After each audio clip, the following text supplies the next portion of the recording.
guys? This is Ian here, coach of your Ladner Lanturn, bringing you guys our Week 2 match of Red. This week we are taking on BillStandish and the Adelaide Honchkrows. Bill had an excellent start to his season, picking up a 5-0 win over Zach T and the Nimrod Ninetails. On Wi-Fi, actually, it was really fun to watch a Wi-Fi battle. I haven't done that in a couple months now since LET's been on during off season, and honestly, you guys haven't seen any LET content from me since season 1, but just as an off topic, you guys might see that for season 3. I believe we are recording the battles again, so I might continue my LET content heading into season 3. So Bill's team, he has Zygarde 50%, Mega Kangaskhan, Tapu Bulu, Bastiodon, which is a Z-user, Hitmonlee, Necrozma, Z-user, Tentacruel, Articuno is Z-user, Raichu, and Mismagius. I was not expecting the Zygarde with Bastiodon. Zygarde did show up, so I guess he wasn't scared by the Tangela and the Buzzwole just defensively entirely walling Zygarde. And Bastiodon really has no place anywhere. It's kind of an unmon, so it's not really going to do much, especially against Buzzwole plus Donphan. It's really not doing it's really not doing much against Buzzwole plus Donphan. And if I hit a Focus Blast on Megalakazam, you know, then it goes down too, so there you go. He did bring priority in the Zygarde with Extreme Speed and the Mega Kangaskhan with either Fake Out or Sucker Punch, potentially. He has Hazard setting in Necrozma with Stealth Rocks and Tentacruel with Toxic Spikes, potentially. I did bring my Grounded Poison type for the Tentacruel because I did think Tentacruel was going to show up. It's really his only way to check Dragalge. Otherwise, Dragalge just gets 2 Fire Off, Dragon type stab for almost completely free, and then if Bulu comes in, I can click a Poison attack. So, Tentacruel pretty much had to come for that. What else? He brought removal options in Tentacruel with Rapid Spin and Articuno with Defog. Articuno is a really bad defogger because it's taking 50% before all of that, but he could have the Rapid Spin on the Tentacruel. It's entirely possible. I do have quite a few Stealth Rockers, so we could keep our eye out for that. And then he brought his 4x weaknesses in Zygarde to Ice, Tapu Bulu to Poison, and Articuno to Rock, which I have covered across my team. So, I'm a little bit surprised to not see the Hitmonlee with Grassy Seed, to be completely honest with you. I thought that would be his solution to outspeeding Megalakazam, but it's not there, so I don't know what's going to be Scarfed, if anything. His fastest thing that he brought is Mega Kangaskhan, but Vikavolt is looking a lot less good against his team with the Hitmonlee not coming. However, it does check his team offensively slightly. I'm wishing that I was an agility set at this stage rather than the Charty-Berry physically defensive set that I am, because I could probably blow through his team if I was agility max special attack, but we're not, so we'll have to deal with that.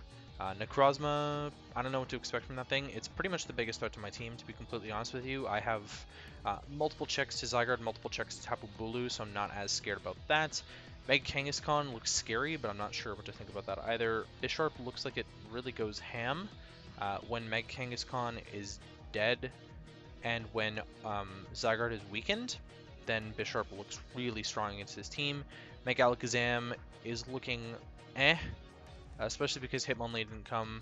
I mean, Megalakazam didn't look amazing against him. It just sort of punched a lot of holes, and so we'll see what can go on there. So, I'm going to just lead with Megalakazam, to be completely honest with you, because if he wants to lead Necrozma, I can taunt him and find out what set he is, and Shadow Ball should two-shot him based on my investment. So we're just going to lead with Megalakazam here as he actually leads with the Zygarde, and I realize here that he can't one-shot me unless he's banned or he gets the absolute max roll on an Outrage. Granted, I didn't bring my Fairy, so I have nothing to switch into the Outrage, but I could go into Buzzwole, which actually takes it really well, and get some Rocky Helmet damage off afterwards. So I'm just going to go for the damage here and click the Psychic, as he actually shows to be, after finally Trace, he shows to be a little bit bulky-ish, and he's actually special with the Core Enforcer, which surprised me there. Obviously, it's not doing a whole lot to Megalakazam because Megalakazam has really good natural special defense, so Core Enforcer really wasn't doing much there. He actually shows the Leftovers, which is worthy to note that he's not going to be as offensive as he could be with the leftovers there. We don't see a Z move. Well, he can't be a Z move. My bad. He can't be a Z move, but we don't see like a Life Orb, and we definitely don't see Yachi Berry. So we know that Ice Punch is going to be able to absolutely blow this thing back from the Buzzwole later. I'm just going to go for another Psychic, as he's going to reveal the Protect, which is really cool. Gives him some recovery here, and now Psychic is looking like it's going to be a roll as he switches into the Articuno to tank the Psychic, which actually is Spidef Articuno, which kind of sucks because he brought a lot of checks to Mega Alakazam, it seems. I'm going to recover right here and see what set he wants to be as he actually roosts. So now I'm going to taunt, thinking that he might be a subset, which he's not, and he hits a Hurricane. He actually, worthy to note that he hit every single Hurricane with Articuno in his Wi-Fi match, so that's a 70% accurate move, and he hit all of them. I think he hit 2 or 3 in his Wi-Fi match with no Rain-Up. So now he's at 3. He's 3 for 3 on Hurricanes in the season. I'm gonna just keep Psychicking this thing, wear it down, hopefully get a Spidef drop as he Hurricanes me again. Predictable recover on my end as he goes into Mega Kangaskhan, because obviously Psychic wasn't killing the Articuno from the range it was at. It's at 58.5, so another Psychic will not kill it, but another Hurricane would kill me. He's also 4 for 4 now after hitting 2 Hurricanes. So in comes the Mega Kangaskhan on my recover. I can't risk this thing having a Sucker Punch, so I'm going to switch into my Buzzwole now, as he's going to show off the Secret Power, which is interesting tech. And you'll see why later he has Secret Power, and if you don't, then I'll explain it at the end. But Secret Power is really neat tech. I know that it can paralyze. I've played against this in EPTL against TJ. He brought this against me, the same Kangaskhan set, kind of, with the Secret Power. But Buzzwole's going to eat this. I can just get a Drain Punch off here. It's going to destroy the Kangaskhan as it actually brings in the Articuno. Takes this thing neutrally, and that took it a lot better than I was expecting it to. I can't risk the Buzzwole here on the Hurricane, so I'm going to go back into my Mega Alakazam now that I'm healthy. Expecting him to roost, which he is, I think. Yeah, he is going to roost. Worthy to note that I have traced the pressure, and my Psychics are still doing a lot of damage. He hits another Hurricane, so he's 5 for 5. In comes the Necrozma on my expected recover, I think, as I Psychic this turn because I was actually going to kill him with the Psychic. And I was banking on either killing him with the Psychic, or was I killing him with the Psychic? Yeah, 37.6. I was probably killing him with the Psychic, or I was banking on him finally missing a Hurricane, which he clearly didn't do. In comes the Necrozma. It's actually going to get the Spidef drop, which means that Shadow Ball is a guaranteed OHKO after the Spidef drop, and bam, there goes the biggest threat to my team. Necrozma's down, so that's really good for me. I'm actually really happy that that happened. Back comes the Mega Kangaskhan. I'm going to try and recover on this thing. If he wanted to Sucker Punch, he wasn't going to get it off. Secret Power comes off, and it does more than my recover. So I basically have to attack here. Mega Alakazam's going to be useful to outspeed things still, but it's not really going to be able to pick up any kills anymore. Excuse me. Especially based on all the investment that he has on the Zygarde and the Articuno. I think it's likely the Tentacruel is going to be heavily Spidef invested as well. And the Tapu Bulu can eat my hits relatively well, especially if he's like AV Tapu Bulu. So I really don't think that Mega Alakazam is doing a whole lot. He prepped really well for Mega Alakazam. So I'm just going to big Psychic off here and actually crit him, which really sucks. He's just going to take me out with the Secret Power. Mega Alakazam going down, not the worst thing in the world. I would have liked Mega Alakazam to stay deathless, but as you can see, there was no way that I was killing that Mega Kangaskhan in one hit. I was always going to two-shot it with Psychic based on my investment, though. So the crit didn't matter if Mega Alakazam stayed alive. In this case, it probably does, because now anything can pick it off. And unfortunately, I don't want to Sucker Punch with the Bisharp, because he could very well just switch out, and then my Sucker Punch is worthless. And I don't want to take a Drain Punch from this thing if I don't Sucker Punch, so Bisharp's not really an option. I thought about going Buzzwole, but again, he could just go into Articuno, which isn't in range of a Drain Punch. Excuse me. It's not in range of a Drain Punch yet, because we saw the Drain Punch damage earlier, which did 31.6, and he's sitting at 37.6. So Drain Punch isn't going to kill the Articuno if I go into Buzzwole, so I pretty much have to go into Vikavolt now, because I don't want to risk Miltank taking a Drain Punch from this thing either, so Vikavolt's my only play. And I'm not scared of him going to Zygarde, so I just click the Thunderbolt as he actually goes Bulu, which is a little bit ballsy because Bug Buzz could have done a whole lot of damage, and we actually see the leftovers in the Bulu, so we know he's probably a little bit of a slower Bulu. Based on that Thunderbolt, he's not HP invested, so I'm kind of thinking he might be speedy, which actually kind of sucks because my Bisharp is adamant, and I'm not running a lot of speed on it. He could just be speed creeping over my Bisharp with it, which would be really crappy. Excuse me, that's kind of my thought process, but again, if he's got Stone Edge, I have the Charty Berry, so I'm just going to fire off a big Bug Buzz here. It's going to do the most damage to this thing. As he actually shows the Nature's Madness, which I was kind of expecting Nature's Madness just because of all my walls, and Nature's Madness makes sense to be able to deal with them. Although Tapu Bulu does break down quite a few of them, it doesn't have the best way to beat my recovery if I can burn him. Like if I burnt him with a Loma Mola Scald or something like that, then he can't break Miltank down, he can't break Tangela down with Mega Horns, he can't break Buzzwole down with Zen Headbutts, but it does get the coverage options to be able to break through my walls, so I was pretty scared about this thing, especially because I didn't bring Salazzle, which 100% of the time offensively checks this with fire coverage even. Like I wouldn't even have to bring poison coverage, just fire.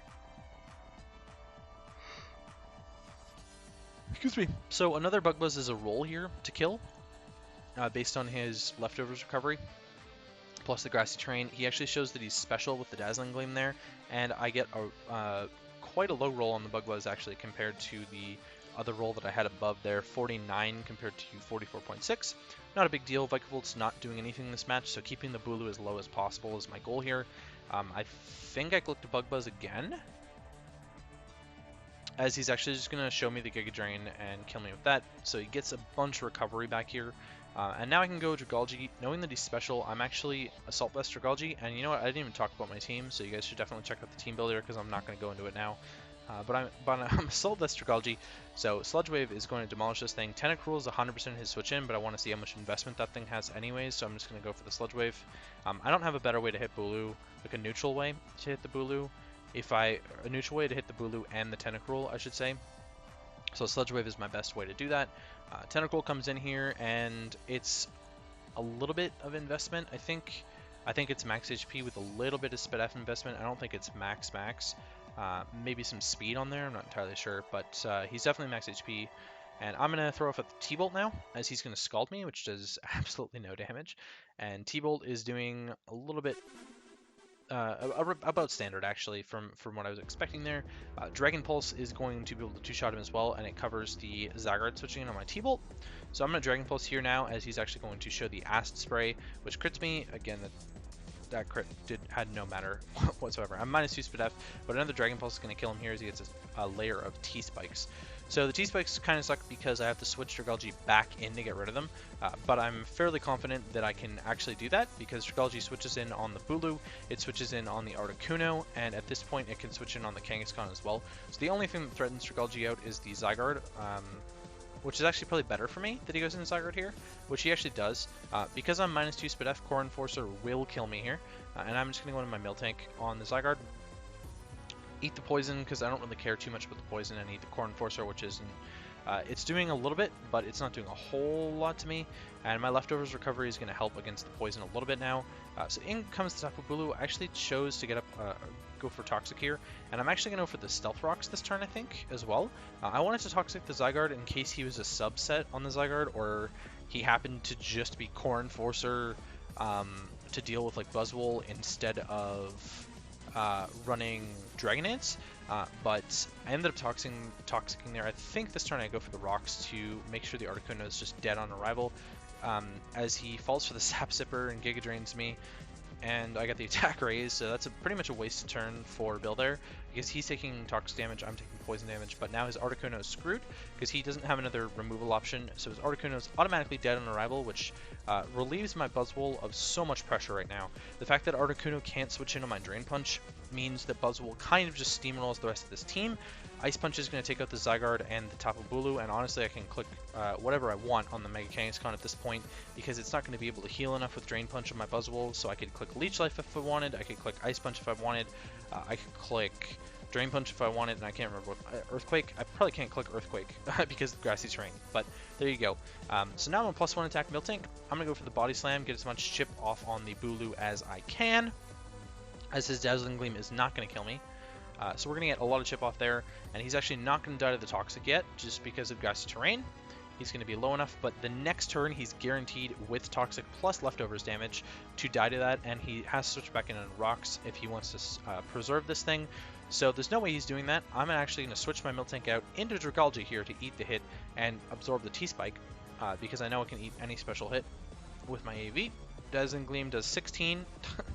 Neutral stab move does 16. Dragalge has really good natural SPF, and I'm max HP plus Assault Vest, so I think that was a really good bring this week. In comes the Mega Kangaskhan on the rocks. I think I go, yeah. So I go to my Buzzwole here to be able to eat the hit and potentially do something with Rocky Helmet. I didn't realize that Secret Power is not a contact move.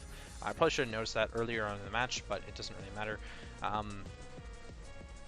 Yeah, this thing isn't living a hit. I can really freely... I think I actually clicked Ice Punch predicting Zygarde to switch in or something. I can't remember what I clicked here, but Mega Kangaskhan is a problem for the rest of my team, and so I'm just going to deal with it now. If you didn't know, Secret Power in Grassy Terrain, I can't remember if it turns into Grass Whistle or it just gets a chance to sleep. It's not Nature Power, so I don't think it turns into Grass Whistle, but I think Nature Power does. But Secret Power has a chance to sleep in Grassy Terrain, apparently, so that's why he brought Secret Power over Body Slam. And now Grassy Terrain's gone, he's going to throw up a Wish. I'm going to Ice Punch. Yeah, so I did Ice Punch predicting the Zygarde to come in, and now he's got a Wish up. I'm actually predicting his Zygarde to click Protect here to absorb the Wish, but instead he's going to Core Enforcer and try and do as much damage to me as possible. It's going to two-shot me, but I get the Ice Punch off and I kill him. And then Articuno switches in on Rocks. So we end up picking up the win 4-0. Bisharp didn't even have to hit the field. It was Darkinium Z, Bisharp, and it would have punched a massive hole in his team, considering Hitmonlee didn't come, and Tapu Bulu doesn't want to switch in on Bisharp anyways. I think that Bisharp set was really strong, and it could have cleaned up a lot of things. But anyways, we pick up the 4-0 win over Bill. That moves us to 2-0 plus 8. Next week, we take on... Zach T and the Nimrod Ninetales. He's got a very interesting team, and we'll talk a lot about that in the team builder and what I think of the matchup going on and things like that. He does have quite a fast team. He's actually got a Selgor, which threatens Mega Alakazam, kind of. Greninja definitely threatens Mega Alakazam. So there's things that we're going to have to do in prep to work around those things. If we want to bring Mega Alakazam, it's not even a guarantee. You guys should have seen the week 1 battle already. I'm pretty proud of myself that I even learned slightly how to video edit before that battle, or to put that battle up to add the intro in. I'll be adding the intro in to all of my battle videos, not for the team builder, because I don't think that you guys want to sit through 20-second intro for team builder videos, but I am putting in a lot of effort into the thumbnails. I'm working with Photoshop for like the 3rd time ever doing all of those thumbnails, and I think it's coming out pretty nicely. So keep cheering me on in red, and I will catch you guys for week 3.